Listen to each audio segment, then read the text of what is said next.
米子真係非常之百變啊！今次佢要變做韓式炒年糕啊！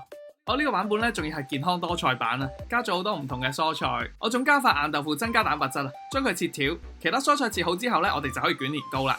將兩張米紙濕水搭埋佢，慢慢捲咧就可以捲到還原度十足嘅韓式年糕噶啦。我覺得其實仲似腸粉多啲咯。咁我哋一共捲4條啊，咁呢度咧就可以幫你清咗8張無限繁殖嘅米紙噶啦。先將豆腐煎到金黃色，倒埋啲洋葱同蒜片落去爆香，再倒埋啲椰菜、紅蘿蔔落去，加半碗水冚蓋，大火煮佢3分鐘。趁呢個時候咧就可以溝埋個韓式辣醬，夠鐘就將啲醬汁倒落去兜勻，剪埋啲米紙年糕落去啦，再兜多佢一陣啦，等佢索晒啲汁就可以上碟噶啦。最後鋪多塊低脂芝士喺面咧，係咪睇見都好想食呢？